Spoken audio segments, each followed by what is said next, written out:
देखिए, आज की हमारी सबसे महत्वपूर्ण टॉपिक है बाबर।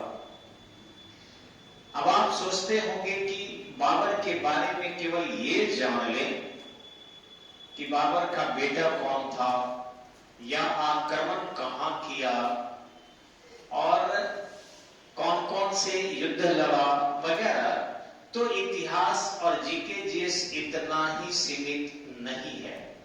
सबसे पहले मैं प्रतियोगिता की परीक्षा की तैयारी करने वाले छात्रों को बताना चाहता हूं कि आप अब केवल पॉलिटिकल हिस्ट्री ना पढ़ें। एक खास देखें, हम पटना के जितने भी संस्था वाले लोग हैं या यूट्यूब पर पढ़ाने वाले लोग, वे लोग पढ़ाने का काम ज्यादा कर रहे हैं, कंप्यूटर वाले से मिलकर और बड़े पैमाने पर वीडियो तैयार ज्यादा कर रहे हैं, लेकिन क्वेश्चन के पैटर्न के तरफ नहीं जा रहे हैं। हम देखें, इसी दरोगा के परीक्षा के बाद या इधर देख रहे हैं 2-3 साल से जो भी परीक्षा हो रही है आपकी, उसमें लोग ये कह रहा है कि आउट ऑफ सिलेबस प्रश्न है। ऐसा कुछ भी नहीं है, सभी प्रश्न सिलेबस के अंतर्गत से ही आता है। हाँ, पहले जो था क्वेश्चन वो पॉलिटिकल ज्यादा होता था, वो भी 1980 के दशक में। अब जनरली ऐसे प्रश्न जो राजनीति से संबंधित हो इतिहास में, वो 80 से 90 तक आया। जब कोठारी आयोग ने 1979 में अपनी रिपोर्ट दिया था और ऑब्जेक्टिविटी के अंतर्गत परीक्षा आयोजित करने की सिफारिश की थी, उसी का नकल लोग करते रहा। बीपीएससी, सीडीएस या फिर आपके छोटे छोटे एग्जाम जैसे आपका बिहार पुलिस हुआ, सीपीएफ हुआ वगैरह। लेकिन आप आईएएस के पेपर उठाकर देख लीजिए, इतिहास के पेपर में भी कभी राजनीतिक सवाल नहीं आया, और आज दरोगा में नहीं आ रहा है तो लोग परेशान हैं। ध्यान रखेंगे, बाबर या मुगल या सल्तनत या आधुनिक काल में जो भी पढ़े, पॉलिटिकल भी पढ़े, सोशल भी पढ़े, इकोनॉमिकल इफेक्ट भी पढ़े, कल्चरल इफेक्ट भी पढ़े, आर्कोलॉजिकल जो परिवर्तन हो रहा है, इंटरनेशनल ट्रेड में जो परिवर्तन हुआ इन आक्रांताओं के कारण, वो सब देखना है आपको। और जैसे ही इस पर फोकस करेंगे, आपको पता चलेगा प्रश्न सभी विषय से आ रहे हैं और आउट ऑफ सिलेबस नहीं है। लेकिन हमारी आज की टॉपिक है मुगल वंश अर्थात बाबर। तो हम थोड़ा सा आपको बताना चाहेंगे। देखिए, हुआ क्या, भारत की भूमि के लोग और भारत से बाहर के लोग, ठंडे प्रदेश के लोग, पर्वतीय क्षेत्र के लोग, दोनों के पालन पोषण, जीवन और जीवन शैली में अंतर होता है। बाबर चूंकि अफगानिस्तान का रहने वाला था और वो भी काबुल क्षेत्र का, चूंकि वो करीबन 6 से 8 महीने तक ठंडा रहता है और 4 महीने वो गर्मी महसूस करता है। मनुष्य एक समतापी जीव है। इसका टेम्परेचर जो है वो 17 से 37 डिग्री सेल्सियस के बीच अगर हो वायु का ताप, तो सुखद जीवन जीता है। जैसे ही 17 से टेम्परेचर वायुमंडल का कम होगा, मनुष्य के जीवन कष्टकारक हो जाते हैं, और 37 डिग्री से ज्यादा होगा तब भी जीवन कष्टकारक हो जाते हैं। एनसीईआरटी के भूगोल के सिद्धांत ग्रहणी कक्षा में स्पष्टतः लिखा है कि मस्तिष्क सही काम 17 डिग्री सेल्सियस पर ही करता है, यानी वायुमंडल का ताप 17 डिग्री सेल्सियस होना चाहिए।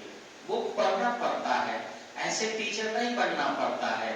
मिनिमम टीचर को 2 घंटा पढ़ाने के लिए 4 घंटा अध्ययन करना पड़ता है, तब जाके वो अच्छा शिक्षक बनता है। और जीके जीएस के शिक्षक को तो प्रतिदिन पढ़ना होगा मरने के दिन तक, तब जाके वो बेहतरीन शिक्षक जो है बन पाएगा। तो मैं बता रहा था कि बाबर एक ठंडे प्रदेश का व्यक्ति था और पर्वतीय क्षेत्र दूसरी विपदा थी, और व्यक्ति पर यदि कहीं से विपदा पड़ती है, संकट आता है, तो व्यक्ति ज्यादा इससे एक्टिव होता है।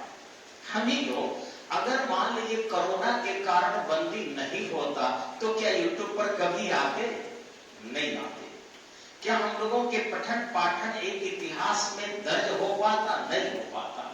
लेकिन आज कोरोना के कारण जो माहौल बना है, ऑनलाइन के जो कंसेप्ट आए हैं, उसमें छोटे से लेकर बड़े तक सब अपने इतिहास बना रहे हैं। अब इसमें खंगाला जाएगा कि कौन बेहतरीन था और कौन केवल जोकर था, पॉइंट्स कम दिया, मिलावट ज्यादा किया। तो इस तरीके से संकट जो है हमेशा सीखने की प्रवृत्ति देता है। आपको बता दें कि यदि आप देखें इनके समय में आकर, तो सबसे ज्यादा आपको नजर आएगा इनके बारे में यदि देखेंगे तो इनके पिताजी बहुत बालकाल में मर गए। सबसे पहले मानते हैं, थोड़ा सा जानकारी दे दे, फिर कुछ बताएंगे कि ध्यान रखेंगे कि ये जो बाबर है आपका, इसका पूरा नाम था जहरुद्दीन मोहम्मद बाबर। जहरुद्दीन मोहम्मद बाबर का पूरा नाम। ओरिजिन से इसका जन्म जो था ये 14 फरवरी 1483 को हुआ था। बाबर का जन्म जो हुआ था ये आपको 14 फरवरी 1483 को इसके जन्म हुए थे। और उसी दिन आपको शायद पता होगा कि ये डेट देखिए, नेट पर अगर आप देखेंगे तो गलत हो जाएगा आपको। तो 14 फरवरी 1483 को इसका जन्म हुआ था। और इसके माता का नाम कुतुलुल निगार खानम और पिता का नाम उमर से मिर्जा था। ध्यान रखेंगे इसकी कई पत्नियां थी, और पत्नियों के जो बेटा बेटी थे उसमें हुमायूं था, कामरान मिर्जा था, अस्करी था, हिंदाल था।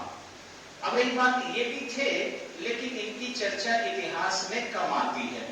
ये हुमायूं का आता है, कमरान का आता है, अस्करी का आता है और हिंदाल का आता है। इसमें जो है उसकी बेटी में सबसे ज्यादा महत्वपूर्ण गुलबदन बेगम है, जिन्होंने हुमायूं नामा की रचना की थी। लेकिन कई बार आपको पूछ देता है कि उसके कितने पुत्र थे और कितनी पुत्रियां थी, तो आपको 4 नहीं मारना होगा, यहाँ पर 6 पुत्र थे। और इधर से गुलजार बेगम, गुलरंग बेगम और गुलबदन तथा गुलबर्ग, तो मिलाकर आप देख रहे हैं आपके सामने जो है 4 आपके पुत्रियां। इस तरीके से, और मृत्यु पूछे तो 26 दिसंबर को 1530 में आगरा में हुआ था। अब थोड़ा सा इसके बचपन के जीवन के बारे में हम चर्चा कर लें। तो एक ज्योतिषी कहता है कि बाबर तुम्हारे हाथ में कभी भी राज्य सत्ता लिखित नहीं है। अब ध्यान रखिए, भाग्य 2 प्रकार के काम करते हैं। एक जो हाथ में हाथ बांध कर ऐसे बांध लेता, कुछ नहीं करेंगे, तो उनके यहाँ वो मूर्तियां जो होती है या ऊपर वाले हैं वो भी अपना हाथ बांध लेते हैं, क्योंकि प्रणाम के बदले प्रणाम होता है। आप अपनी हाथ बांध लोगे तो सामने वाला भी आपको हाथ बांध के ही प्रणाम करेगा। लेकिन जो हाथों से कर्म करता है, तलवार लेकर, कलम लेकर अपनी इतिहास लिखने की कोशिश करता है, वही बाबर बनता है, वही मुगल वंश का संस्थापक बनता है। तो उसने जैसे ही देखा कि ये कोई रेखा है, उनको कोई ज्योतिषी ने बताया, उन्होंने तुरंत खंजर निकाला, उस रेखा को बना दिया। ये मुहावरा नहीं है, ये कर्म भी है, और इसे उन्होंने जीवन में भी ऐसा करके दिखाया। वह पूरी की पूरी तरह सोच लिया था कि हमें जो है एक प्रसिद्ध राजा बनना। वह निकल पड़ा। हालांकि उसके मामा ही खुद विरोधी थे।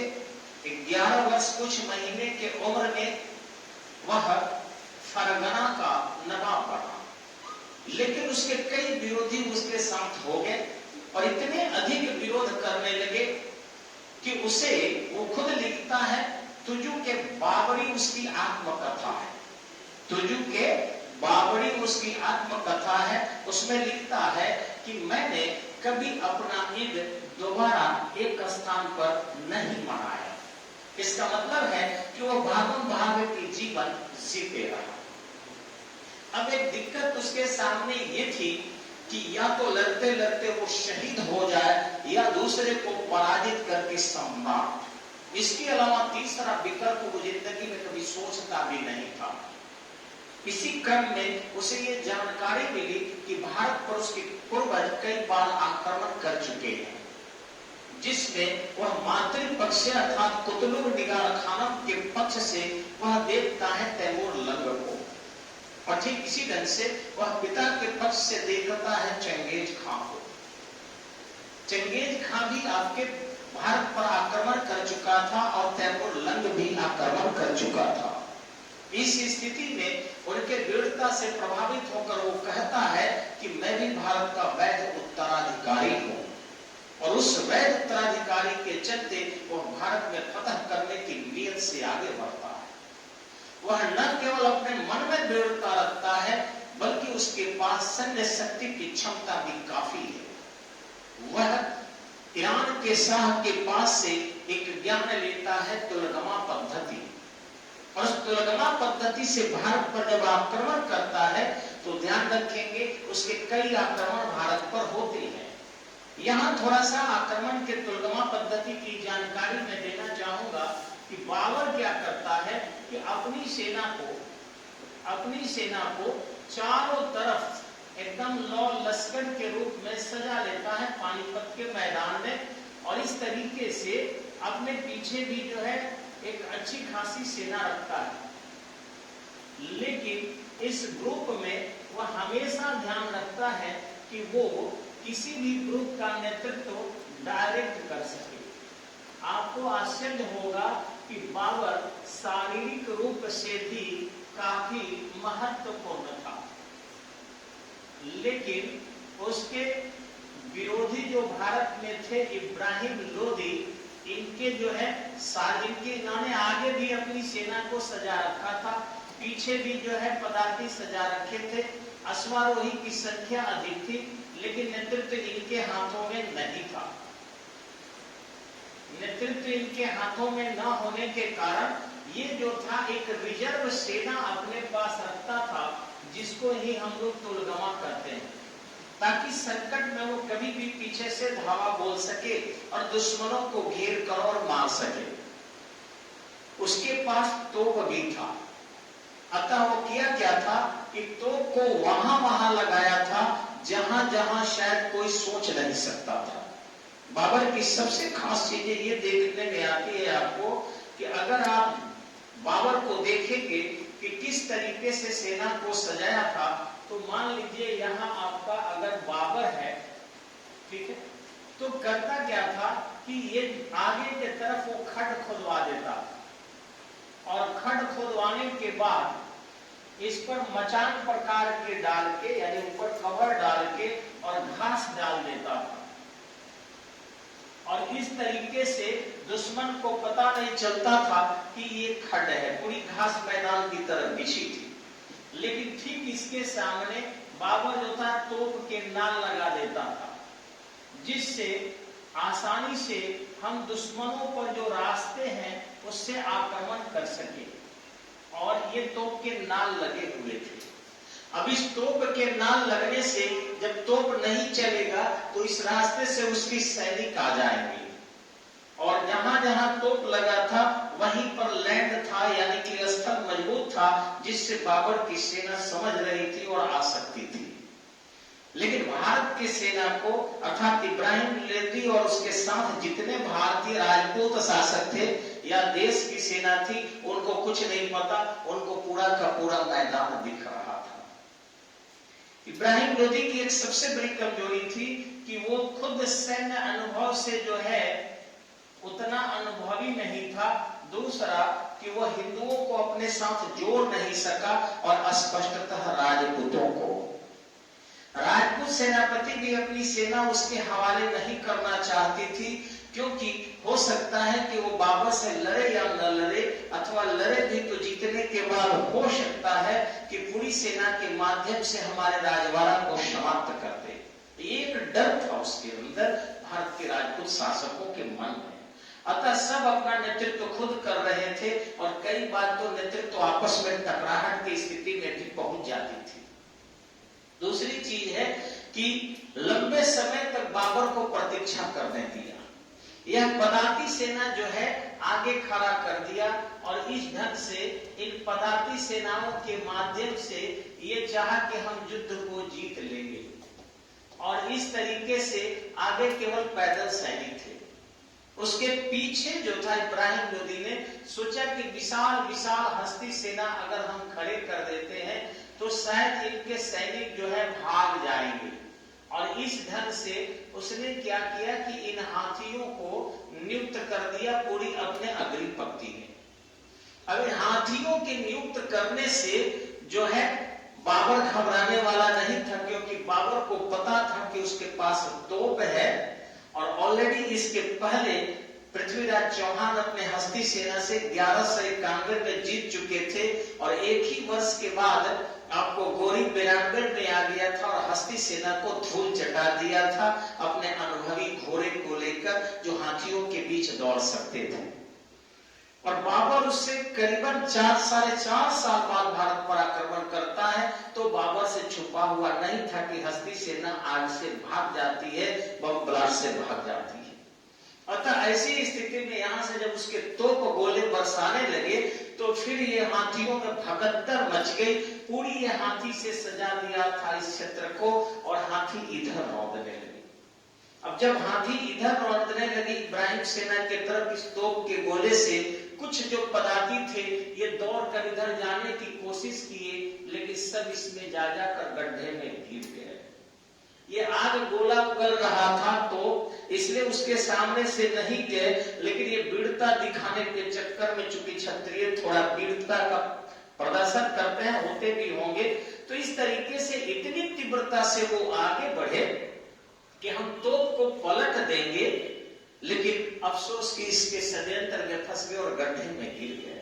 अब जब गड्ढे में गिर गए तो फिर उनको निकालने की उस भागम भाग में कौन पड़ा था? बस बाबर की सेना केवल छप छप आसानी से उस गड्ढे में गिरे हुए लोगों को करती रही। इतना ही नहीं, यह तुलगमा पद्धति से जो अपना रिजर्व सेना रखा था दोनों तरफ, बाबर ने उन सैनिकों को पीछे से भेज दिया और जब उन सैनिकों को पीछे से भेज दिया तो पीछे से तुलगमा पद्धति की सेना आकर काटती रही और आगे से जो है आपका उसके तोप गोले बरसाते रहे।